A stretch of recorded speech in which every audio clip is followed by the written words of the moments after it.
various products within AWS, we're trying to compare AWS versus Azure versus GCP under various categories.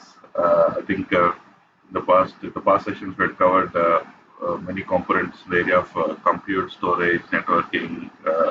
So today we'll cover the other areas, so which are primarily management, mobile, security, especially identity and access, encryption firewall.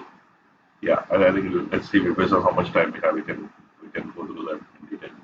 So we start with management. So I think this space is primarily for you're using the tools of AWS or any cloud but again from management who is paying money for this for the resources or the cloud resources that the company employees are using. So it needs to have some tools to see, view, get billing reports under various categories. So they need some management needs some handy tools. So for that in that area we have a lot of tools in all the three Google all the three cloud vendors. So if you take one by one, I think the security and risk management. So in this area, we have in AWS we have a tool called Trusted Advisor. In Azure it is called Azure Advisor, and GCP it is called GCP Security Command Center. So this tool primarily what it does is actually it will monitor your usage of the resources, and based on that it will suggest you where you can optimize or where you can improve from security, or where you can mitigate the risks. So it will monitor your usage, and based on that it will give recommendations, and also it has tools to take care of your security requirements also from management perspective. The management is not need not be senior management, or it could be a security manager within an organization, or it could be a billing finance department could be a manager. So yeah, manager is not really a manager here. It's just a higher level hierarchy in your organization. So in every department. So again, that's where again billing report as well is useful for the billing aspects. So it's very common that there will within an enterprise there are a lot of departments could be there, and each department could have separate projects. So each project will have their own usage of cloud resources. So either you can take the reports by projects, or by department, or by again at the whole enterprise level also. So that's where you get billing reports where you can apply a lot of filter criteria on it and get the data. So in AWS we have AWS usage and billing report. In Azure it is billing API, and in GCP it is called cloud billing. The console, next is like you want to manage your various operations within cloud. So management console, we all see this UI, right? The AWS console. So it's called, that's also a management operation. So where you can manage all the resources of AWS or Azure or GCP. So that is what is console here. So management console. In Azure is called portal, Azure portal. In GCP it is GCP Cloud Console. Then migration aspects. If you look at migrating the data to cloud, in that space you need to generally discover all the various services for you to migrate. So for that you need to have an application inventory tracking system where it can connect to various legacy services and tell these are the things that you want to migrate, or these you want to exclude or include. So all that parameters that you can provide as in the inventory aspect for migration to cloud. So in that you need to have some tooling. First is even to discover various applications that you have in the landscape. So that is in that category. AWS has tooling called Application Discovery Service. In Azure it is called Azure Migrate, and in GCP it is Assessment and Migration Tool.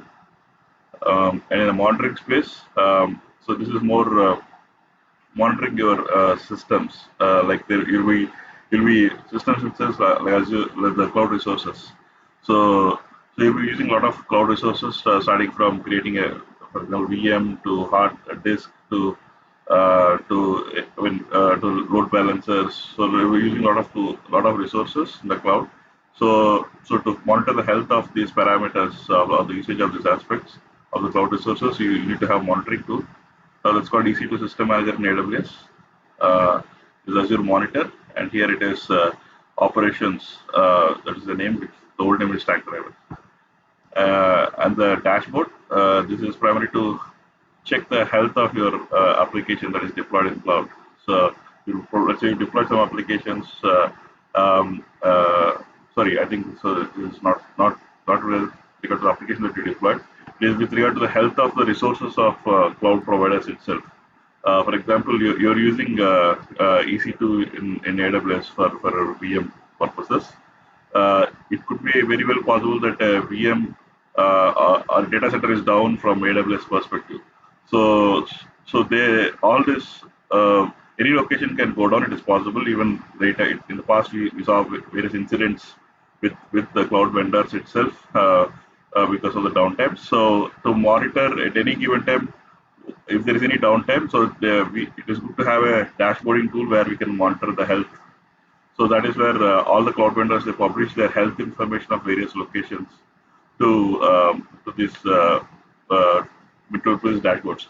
So personal health dashboard is for AWS, resource health is Azure, and the Google Cloud Status dashboard is for GCP. So, for example, recently just 2 weeks back I saw there's a Google Cloud Services which I created were down. I was just looking at the logs and I got a connection error issue. That's when I looked at this Google Status dashboard and found that there is a data center was down momentarily for some time. So that I could get that information by looking at this dashboard. So yeah, that is how you usually get this. I mean, if there's any downtimes, generally these cloud providers will publish that information by emails, but still that will take some time. But any given time, anyone can go and check these dashboards also to understand their health information. Next is log trail. You want to monitor want to trail the logs. I mean, every application will generate a lot of logs. So let's say you want to trail or find the do some assessment or debugging based on the logs. So where you want to see a trail of logs, because generally the logs will be jumbled. The logs for application A will start in one line after two. There could be other application logs also will be clubbed into the same log, so it could be jumbled sometimes. So this cloud trail will help you to detach the logs and it will give you clear information of the complete trail of the statistics of logs. You will get it in one place. So that is what this tool is for. CloudTrail in AWS, Monitor, Azure Monitor. In Azure, it is more or less everything is Monitor because under Monitor bucket you have a lot of subcategories. So same here, GCP, anything on monitoring category, it is operations. Then application insights. So you want to monitor your application health now. So this is what is application health.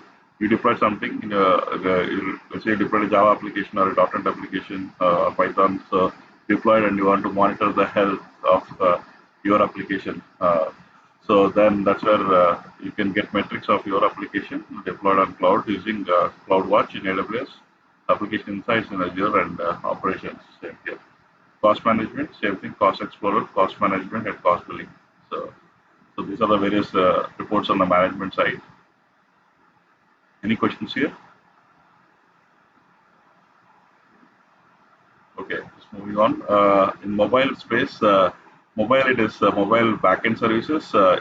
So in mobile apps, so it is generally the mobile aspect is that most of the applications, mobile applications would require a lot of effort in development will be done locally, but generally the deployment of your app and the distribution of your app to various users when there is an update, a rollout of your apps to mobiles when there is some update. All this are backend operations. So to manage the mobile apps, taking care of the life cycle and the certificates and also the authentication aspect of your mobile user ID. So all those are all backend services which all the cloud vendors have a solution. So Mobile Hub is from AWS. In Azure, it is Azure App Center and Xamarin Apps. Xamarin is AWS acquired company. Most of you have heard of this name, Xamarin. So it is very popular. So there was an acquired company from Microsoft a few years back, and yeah, I think all the applications you can write in Xamarin, which can internally deploy it into iOS, Android, also and Windows. So and GCP, it is Cloud Firestore. So and SDK, it is mobile SDK. I mean, let's say you want to integrate your application with your with Android or iOS SDK. So and also you want to push it into cloud. So you need to have an SDK. You should use an SDK APIs in the code. So that's where this mobile SDKs will help you. So AWS mobile SDK, and here in Azure is all in Azure it is everything related to mobile is App Center. GCP everything more or less is related to Cloud Firestore. But here in AWS we have various names. Mobile authentication, it is Cognito. I mean, mobile authentication is like user ID authentication, the login user ID password in a mobile app. So generally, this is a very common use case for any app. So they have a reusable component which can integrate to various tools like Active Directory and LDAP or various popular authentication systems behind the scenes. So it has integration to all. So it is just a login integration with various popular authentication systems behind the scenes. So that's what Cognito is. Yeah, in Azure it's Azure App Center again. I didn't find anything equivalent in this SDK space in GCP or mobile authentication. Probably they will come very soon. This mobile testing. So this is a very interesting area. In fact, I use this tool. So one of the most common requirements in any mobile app development is that there are so many versions of Android and so many versions of iOS. So and there will be a minimum compatibility that you need to give for any app. Meaning you can't control which operating system of Android end user is using.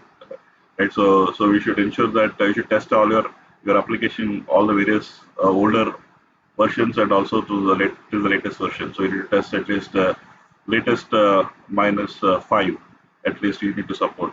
So for that, it is impossible to, from testing perspective, it is impossible for a tester to deploy this app or even for any company to buy so many mobiles and in hand, like Samsung or LG or the various versions of Android within that. So it is because the display size also varies from mobile to mobile. So to solve this problem, this vendors have a solution called simulators. So they simulate the mobile. So it will be exact. You can choose what simulator you want. Like you want a Samsung Android latest version or latest minus one version. So you can pick a simulator and you can test your app. You can deploy your app on the simulator and see as if you can see it on your laptop itself. You can navigate across and you can test the application. So that's where this mobile testing is a very popular area where these cloud vendors can help you a lot. So yeah, in that space, AWS has a product called a device form, and Azure has App Center, and GCP is Cloud Firestore. Um, and mobile analytics is same. Mobile analytics is you can also want to get the analytics of your mobile usage or from which location you are getting more hits or whether your app is how many times your app is crashing out of 100 hits in a day. So all that information you can get about your app using this analytics platform. So that is what is provided by all the cloud vendors. So AWS Mobile Analytics and Azure it is App Center and GCP is Cloud Firestore. Any questions here? Yeah.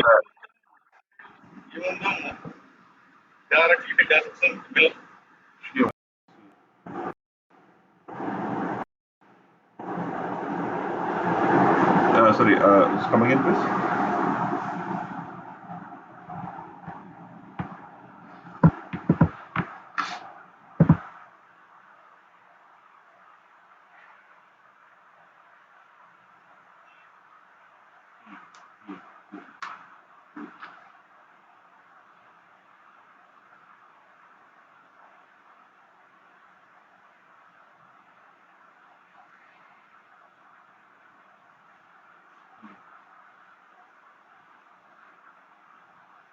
Yeah.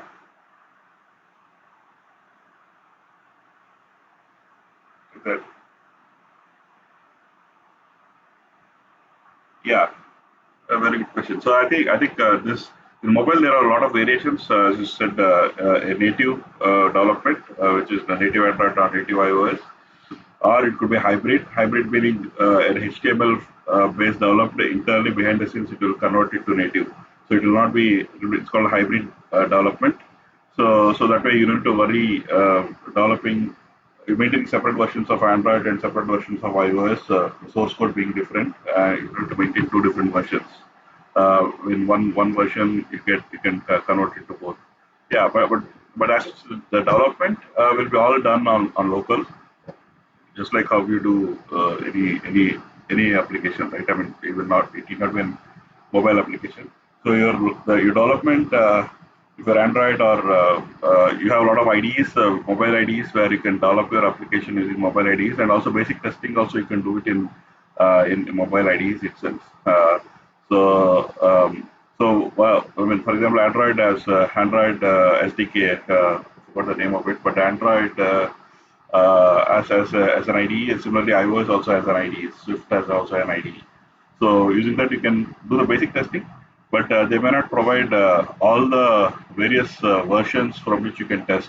That's where you need to test. I mean, mostly it will be a requirement that you need to agree. So how many versions back you want to support. So based on that, you need to test your application in all the various versions to ensure that there will be issues for sure, because I worked a lot in this area. So where there a version working in Android, latest version may not work the same way there will be some more the glitches will be there where your UI may not be fitting to the mobile, or the data, the button will be somewhere in the middle side or not with center. So all those issues, UI issues will be there. So yeah, so support that. Generally, yeah, you will deploy, you develop it local, do the basic testing in local, and then move the code. Your APK file is what is called for Android. So it is equal to a jar file. So you migrate your APK file to any of this cloud providers applications, so backend services, and then you will start. For example, want to test it, then you can use for example AWS device form in AWS to test that in various versions of Android.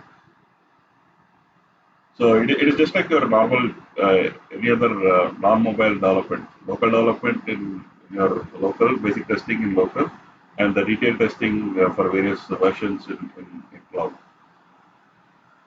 And that is just for that's for testing. But apart from that, also the deployment. I mean, the biggest major drawback in the mobile application development is also easier, but deploying the app to clouds to the app store, right? So that because you publish everything in app store, right? So the Google Play, for example, Play Store, for example, in Google in Android. So you need to publish your app there. So that will require a lot of process. I mean, there are a lot of reviews and to and fro between provider, and then you need to follow a lot of steps and ensure a lot of norms are catered. So all these things this mobile backend services will help you to take care of that. So meaning it can.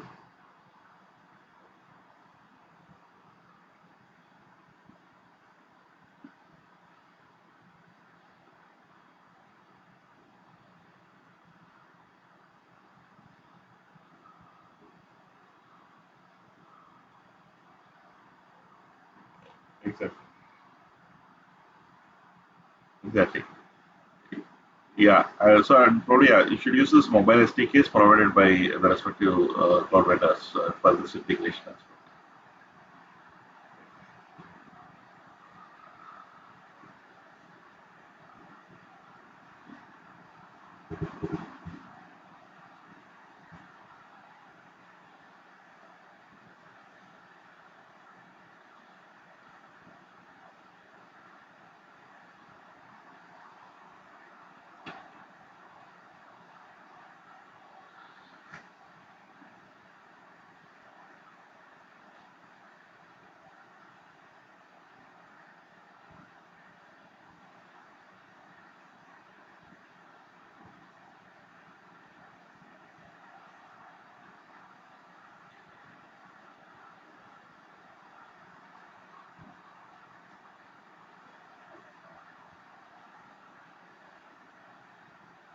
Yeah.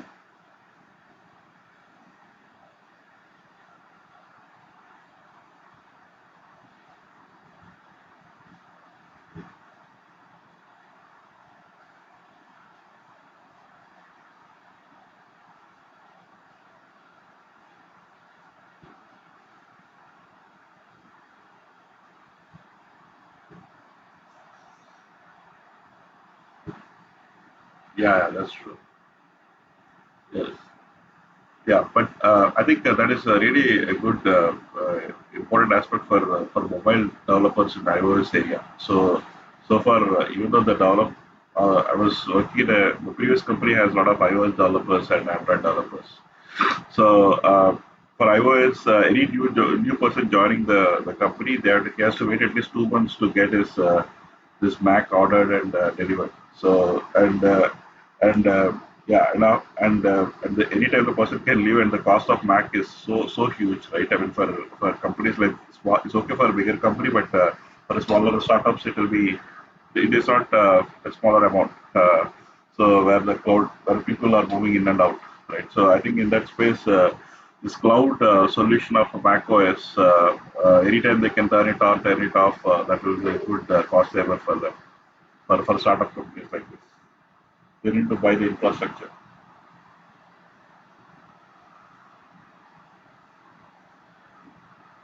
Okay, so any questions in this?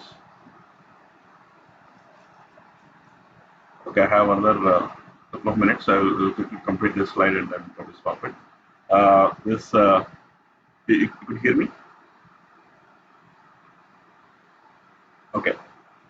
Yeah, and identity and access. So this is a very important aspect from security perspective. So where you should be able to manage your authentication authorization requirements for various resources, cloud resources, and also to various users, and manage the users under a group. So entire user management, group management, resource management, all requires authentication authorization. Um, and another very popular use case in cloud is that, I mean, very popular statement that every cloud vendor will dictate is use the one of the best practices in this area is to use the concept of least privileges. So you should give permission to a person to the basic what is required for him to execute his operation. You shouldn't give anything more than what he's supposed to do. So, in that aspect, this other authentication authorization plays an important role. So in AWS we have IAM, which is very popular tool, Identity Access Management. In Azure it is Active Directory, and in GCP, I mean in Azure it is Active Directory. Active Directory is there are two. And whatever we know, the on-premise Active Directory is different. The Azure Active Directory is slightly different or modified for cloud. So this Azure Active Directory is different, and very normal Active Directory is different. Yeah, so we're talking about Azure Active Directory, and GCP it is Cloud AM. So um, yeah, and next is the role-based access. So again, what role a user should perform is something that we need to define. And as you said, like this to apply the least privileges concept of apply the concept of least privileges. The roles are very important. So, for example, a storage. For example, a person is going to use only storage, then you should give access to only storage. Let's say if a person is will access storage and compute, then yeah, we give only those two. So we should restrict that access. So a lot of common roles for each of these are already provided by all the cloud vendors. So in any cloud, if you go, you'll see a lot of common roles which are defined by the cloud vendors itself. So you can very well use that. But if you think you have a very specific requirement for your organization, you can create your own custom role also. So that's where this role-based access will help you. And IAM is a broader tool in AWS space, so which will also have this feature. There's no separate for role permission, but in Azure we have a separate tool. It's called role-based access control, and GCP it is Cloud IAM. So more or less, if you see, AWS and GCP will go similar, where a lot of common operations are clubbed under one single tool. So and organize and manage the assets. So it is in this category, you need to, as an organization, you need to manage your departments and manage your team members within the department, and there will be hierarchy that will be there in your enterprise, and also the subscription, the cloud everything will come to the cloud subscription. So your billing will be based on the subscription.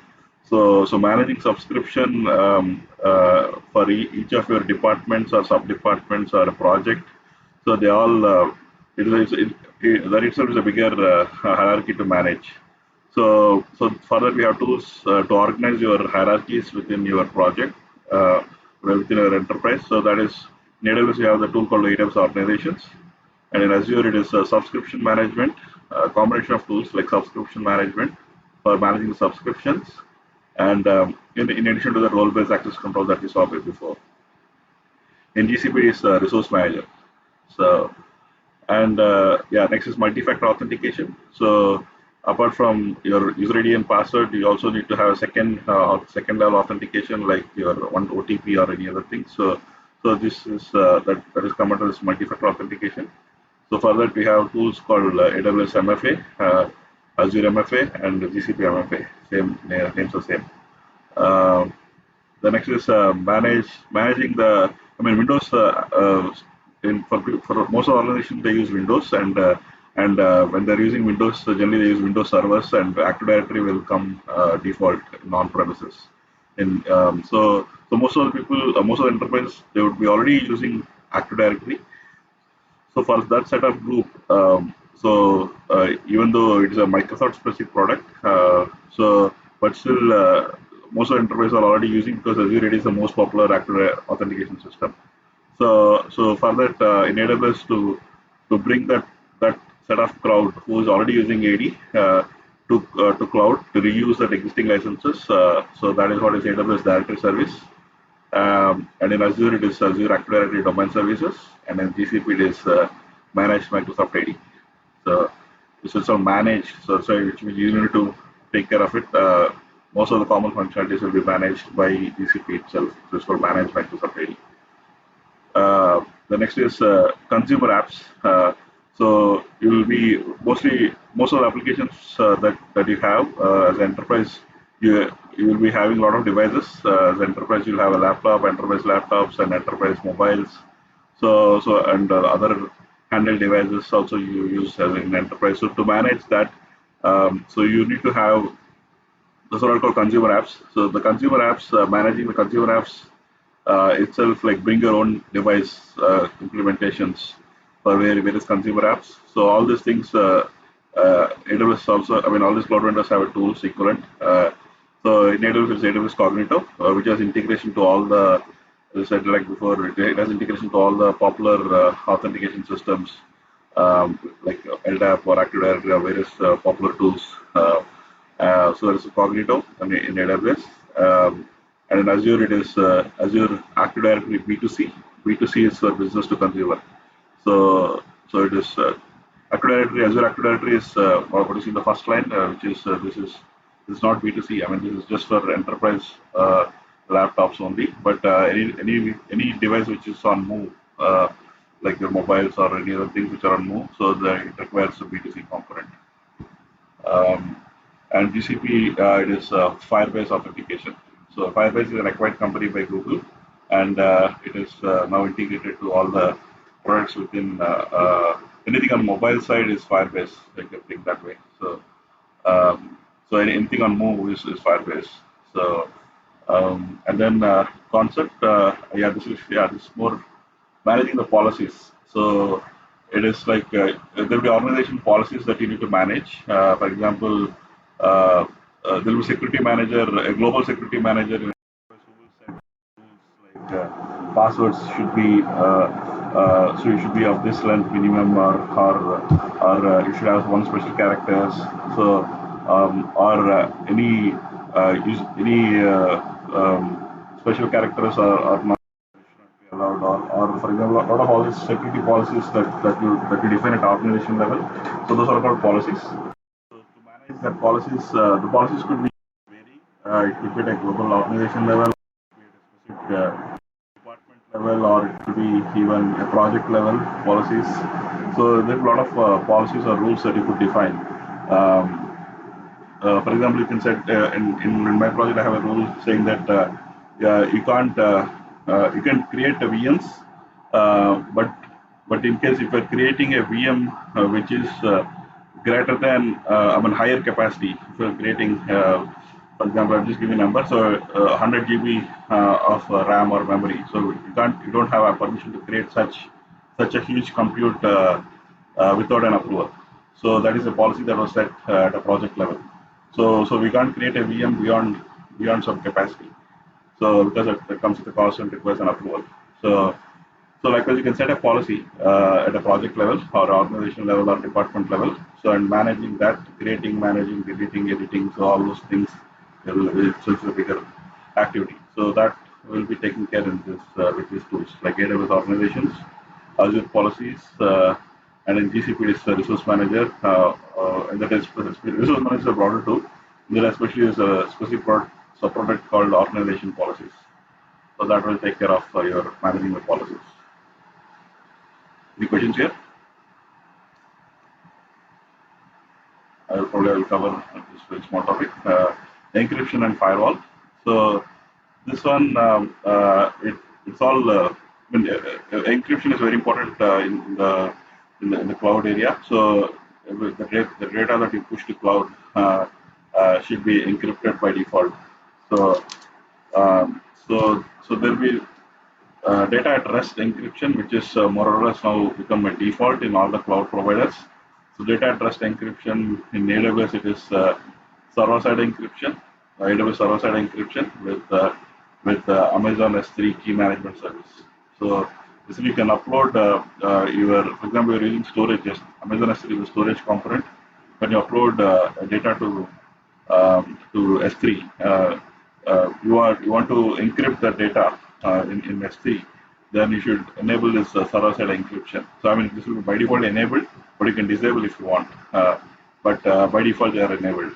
So and also in Azure, it is Azure storage service encryption, and in GCP, it is it's encryption by default. I mean, it's something that you could even disable it. So in Google, that's what I found. So by default, everything is encrypted. So and also you can. It's not just data pushed out to cloud and being in storage. You can also encrypt the devices at a hardware level as well. So when I say hardware level, probably it could be the RSA tokens that we generally use in most of our enterprises. So even those RSA tokens are also they are called hardware-based encryption. So you can't, no one can access that hardware without. It's not possible to decode it. Or what could be the next code that could come? No one can predict it. So that is But in cloud, you don't have to. I mean, in enterprise, you can control this how this RSA token should behave and other things. But in cloud, when you're using cloud infrastructure, you should use their own hardware encryption methodologies. So each cloud vendors have their own hardware encryption tools. So you should use, for example, KMS, which is Key Management Service, and Cloud HSM. So these two are from AWS, and in Azure it is Key Vault. Key Vault is generally used for storing those passwords in hardware. So, for example, database user ID and password. Generally, a developer will keep it in the code. So, but generally, it's not a good practice. So, it should be put in the password should be put in the storage vault. So, only and you will get a key once you put it, and you should use the key in the code, not the actual password. So that way your password is encrypted. No one can see the password what it is. So that is what is key vault. Same thing in Google is Cloud KMS and Secret Manager. Then next coming to firewall. So firewall category. So it's all possible to exploit web is a area where anything can happen. So like all the attacks that could happen recently is all based on web exploits. So to handle that web exploits, so in AWS we have a tool called Web Application Firewall. In Azure it is same thing, Web Application Firewall, and GCP is Cloud Armor. So this tools will help you to ensure that all the what when you can protect uh, your your data that is coming in, you can protect, you can ensure that what kind of data it is, and also you can take care of all your virus scanning, and all those tools are inbuilt in this Cloud Armor and the tools. So yeah, so that will help you to manage that. So and protection for non-HTTPS protocols. Whatever we saw here is web, so which is like HTTP protocol. But for example, you are using non-HTTP or HTTPS non-HTTP protocols like UDP or TCP. So most of the traffic will also use TCP or UDP based models also, protocols also. So for that also same set of tools like application firewall. Azure is Azure firewall, and GCP is Cloud Armor. Yep. So I think I will largely break here to go for on a personal work. Uh,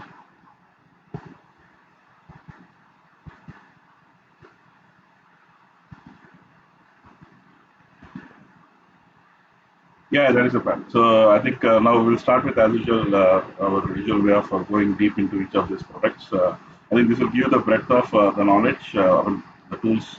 Now we'll go into specific tools probably from next session.